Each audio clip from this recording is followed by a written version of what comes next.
So for my senior project, the problem that I'm trying to fix is like helping the elderly not be so disconnected from the world and disrespected by our society.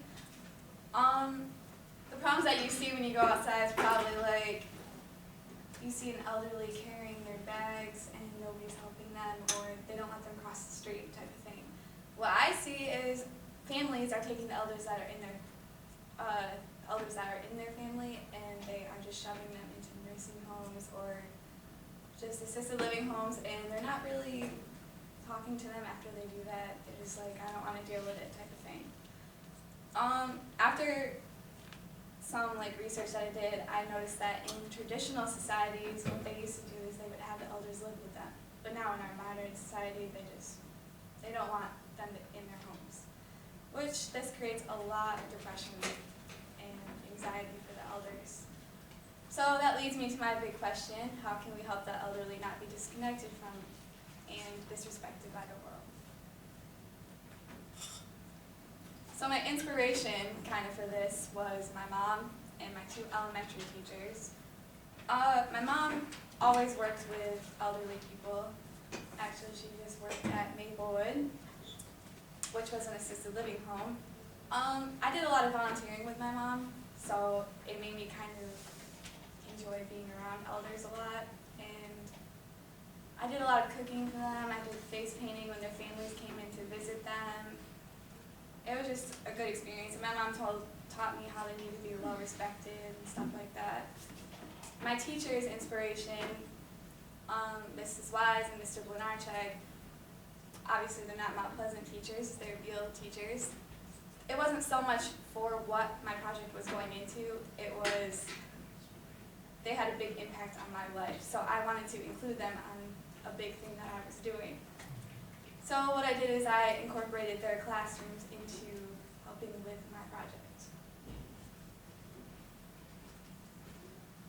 So a lot of the things that came out of my research, loneliness definitely creates anxiety and depression, like I said, creates a lot of high blood pressure. It doesn't just create the mental illness for them from the isolation, it creates a lot of physical stuff, so they can't sleep, they stop eating, and it leads them to die faster, which is pretty sad. To fix this, people think that they can just come and visit them. Yeah, your visitation is going to help, but I think families need to be involved a lot too. How did it help lead to my inquiry? It gave me an inside view of how the elders truly feel. By watching a lot of videos and stuff, it showed how other communities treat their people, like their elders too. And it just made me feel like I really needed to do something about it, or try to fix it. I know I can't completely cure it, but I can try to help. So the community that I focused on was Mount Pleasant and Beale, obviously, because this is where I'm from. Also, I wanted to do it mainly in Mount Pleasant. I picked Green Acres Assisted Living Home from Mount Pleasant because I'm staying around here for college anyways. So I kind of wanted to do something here that I could watch over time to see if it does help.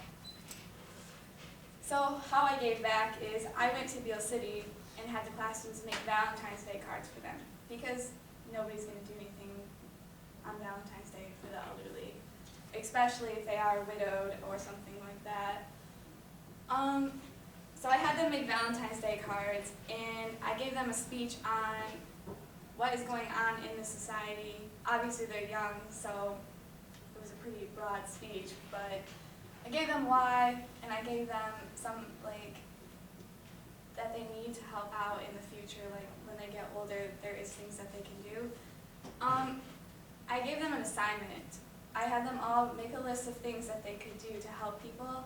Some of the things they came up with was giving them gift packages, giving them flowers, giving them a call, going to visit them, simple things. And then I went over to Green Acres and I gave them the cards and I gave them a speech on why I was doing this. Why am I helping you? I showed them that somebody was caring. I also gave them cookies and a lot of stuff like that, and I helped them decorate it. Unfortunately, I do have pictures for the classrooms making the cards, but because of the HIPAA violation, I couldn't get pictures of the elderly, So yeah, for my conclusion, this experience did teach me a lot. Of course I knew, and you guys probably knew, that it creates depression and all that stuff, but it just showed a lot of caring. The experience was great. It brought a lot of smiles and all that stuff. It was a lot of fun, and it's something that I do hope I'm doing again. Thank you.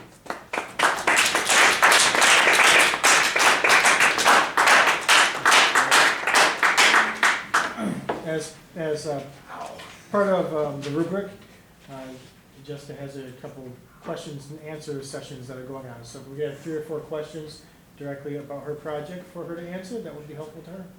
What did they enjoy the most about it when you came to help them? The elders? They just enjoyed the fact that somebody cared. I actually had one lady come up to me and ask me, "Are you going to do this again?" And I said, "Of course."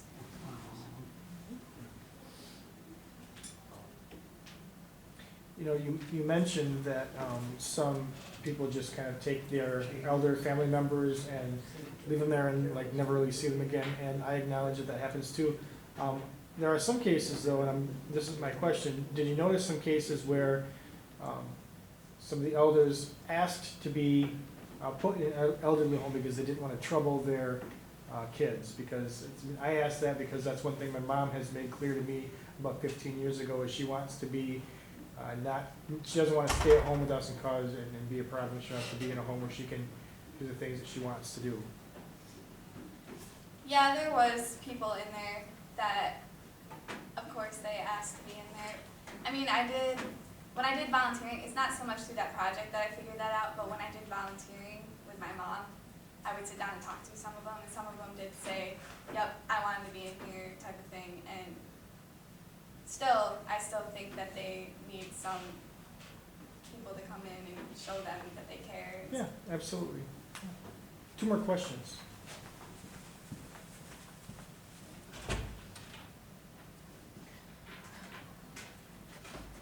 What was the most challenging part of this whole project?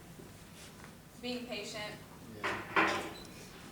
Kids are difficult to be patient with. When I was doing that, they just wanted to run around the classroom. I also brought in cookies for them, and that's what they wanted to pay attention to at first, so it was difficult. Okay, thank you.